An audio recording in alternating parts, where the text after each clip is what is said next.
Hello and welcome to It's a Boat Thing. We are today in Cambridgeshire. We're at the Fish and Duck Marina. We're here to film a lovely boat called Muddy Waters. It's a 70-foot Dutch barge owned by Dave Simpson. Go and meet Dave and find out what it's all about.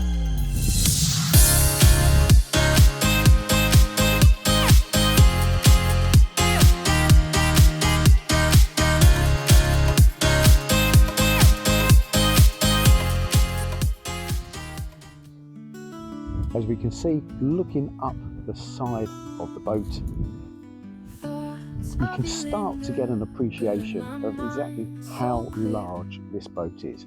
At 70 foot, 14 foot beam and around 70 tonnes.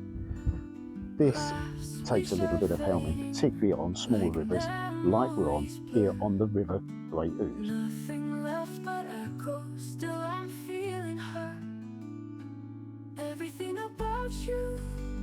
As you can see, looking back along the top of the boat over its 70 foot odd length, the boat is equipped and ready to go to sea. You have your steaming lights, your navigation lights, of course you have your port and starboard lights as well, and that's before you even get into the wheelhouse, and we'll have a look at that in just a moment.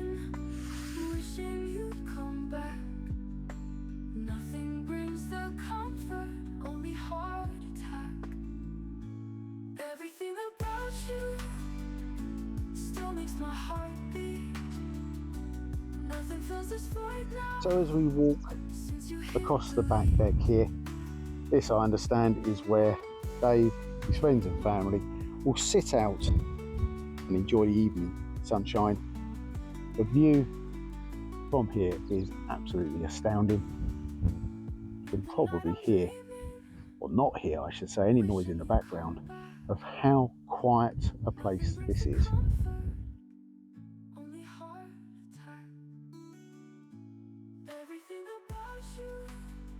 Okay, so let's go on board, meet Dave and have a look around the inside of Muddy Waters.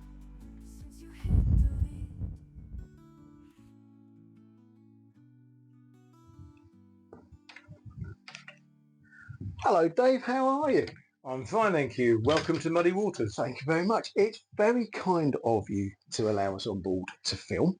I've got to say, I've been looking forward to this for a long time. It's a bit of a departure from our normal sort of boats we look at. As you know, we look at cruisers.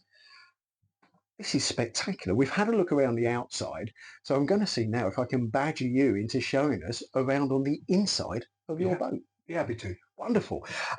Before we do that though, how did you come to own such a wonderful boat? We had a wide beam. I'm not a boating person. I've never had boats in my life. And I have a friend who bought or built a hotel boat, which he sails up and down the Leeds and Liverpool. It's called Lady Teal, and he's been on telly quite a bit as a hotel boat. Yeah. I went up to spend some time up there, loved it, bought a wide beam, did the Leeds and Liverpool, got bored with it. So I brought the wide beam down through Lincoln, down the Trent, through Lincoln, across the Wash and into here. The marina had been closed for refurbishment and just reopened. So we got a good mooring. And then a few years later, I wanted to trade up. We looked at boats for nearly 3 years before we found this one. Yeah. And here we are. Worth the wait, I would say. Certainly from what I've seen so far. Spectacular on the outside, and I have no doubt it will be equally as spectacular on the inside. I'll show you around, buddy. That would be great. Love to see it. I'll follow you. Well, that's the theory.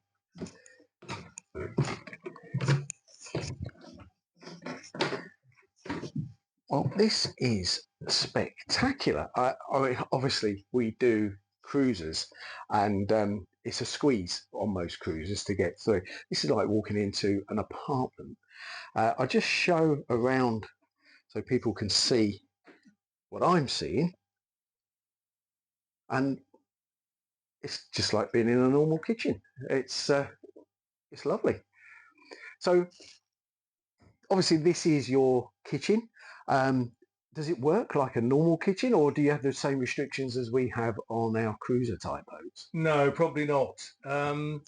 We wanted a range, electric and gas to cover all eventualities. It's got a dishwasher, fridge, a drinks fridge, and a freezer, Mm-hmm. and a washing machine. Which is, I mean, you got most equipment that none of us have got on a cruiser other than a sink. I think Jim Davidson's got most of it. He might have a bit of a different price bracket to most of our cruisers, has to be said. But I'm sure when we spoke before, you said that you put most of this in yourself. When we bought it, I bought it for the size and for the access to the rear cabin, which I'll show you in a minute. When I bought it, it was designed as a hotel boat to do the French canals, and it was 3 bedrooms. Yeah. And on the surface, the fit out wasn't bad. Mm-hmm. When I actually bought it and got it back here, I realized that all the fit out had been done with MDF, self-fitted. Although the boat was built by Piper, a very reputable make, the fit out had been self-fitted, and it was awful. And we decided to rip the whole thing out, Yeah, and start again. We'd had boats previously where the fit out was almost okay, mm-hmm. and the temptation was to just not do anything because it wasn't worth it. Yeah. Here, we ripped out everything and went back to bare metal.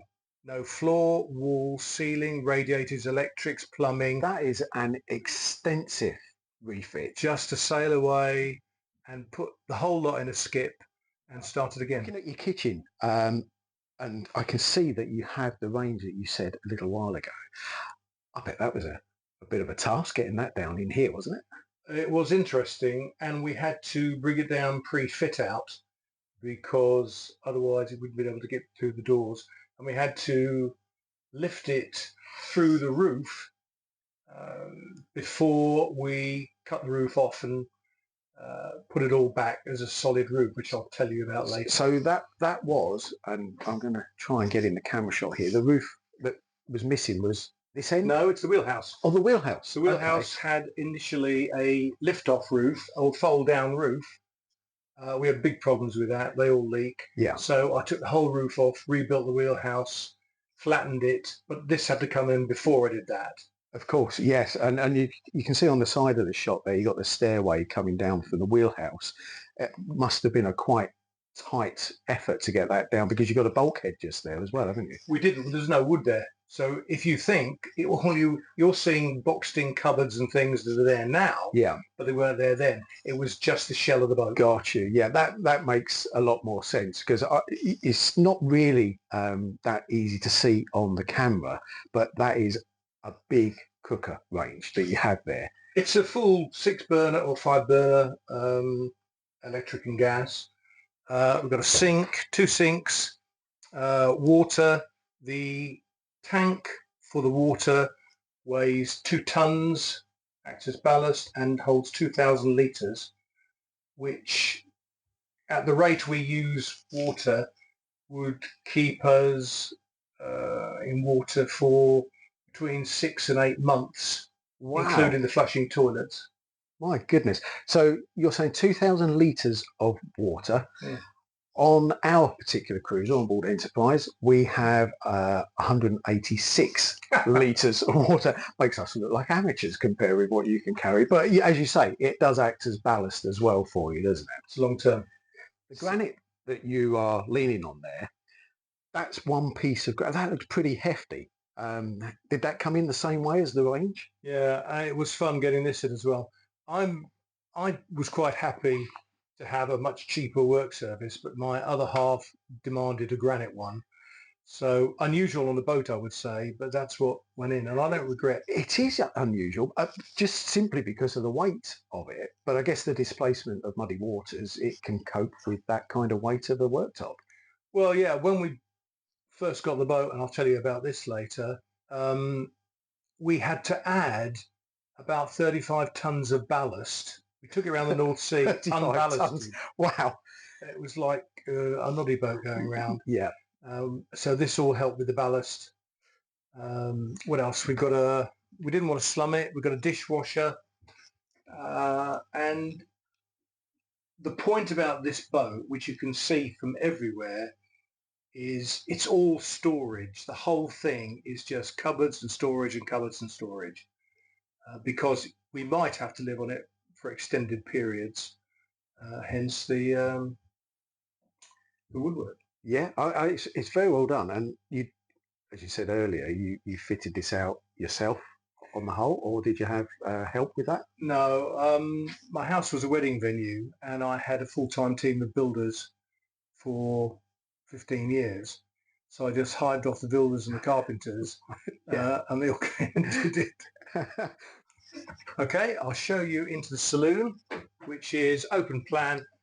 The idea of the whole boat was to make it as near to a small London flat as possible. Well, I think you pulled that off in its design. It looks like a studio apartment. That's exactly what it was meant to be. It's all in oak. I wanted raised and fielded panels rather than just flat panels, because I liked an Edwardian traditional feel. Yeah. We've got a rad system operated off a boiler which heats it. I've got a small recording studio in the corner, and I've got a small TV to watch. Oh, sorry, a small TV to watch. I'm going to stand back a little bit and just to give the people seeing this an idea of the space that you have available to you. And like I say, this makes us on cruises look like mere amateurs when it comes to what we can pack into the place. But it's got a satellite seeking dish. What, for your TV reception? Yeah, for the TV reception. Yeah. And I see you've got a wood burner in the corner there as well. No, it's not. It's a false one. Oh, it's a false one. I know, but it's got a real flame thing, which is operated by pouring distilled water in, which condenses it, forms actual smoke. Oh, I see. Over heated coals. It looks very effective. Yeah, no, very nice. Makes the whole thing, brings it down to like a coziness level. And it's also a fire, so it does produce heat. Yeah, but along with the central heating, nice and I can attest to that. We're quite a cold day today, and it's quite toasty down here as well, which is nice. Above us is a dog box. The panel slides back, revealing a skylight with a mozzie screen and lifting flaps that open to allow more ventilation during the summer. That's substantial. I bet that lets a lot of light in. I know you've got stuff on the outside this time of year, but yeah, that's a nice skylight, isn't it? Marvellous. So I can see just to the rear of you there, or actually it's to the fore of you, isn't it? Because that's the front of the boat. Correct. Yep. Got a door. Follow you through. Okay, this is the guest bedroom. So that, to me, looks like a full-size double. Full-size double. We've got fitted wardrobes here, fitted wardrobes there. There's an adjacent head with a Jack and Jill doors, so we can use it as a day head with guests, and it also becomes an ensuite to this bedroom with a shower, which I'll show you in a minute. Yeah.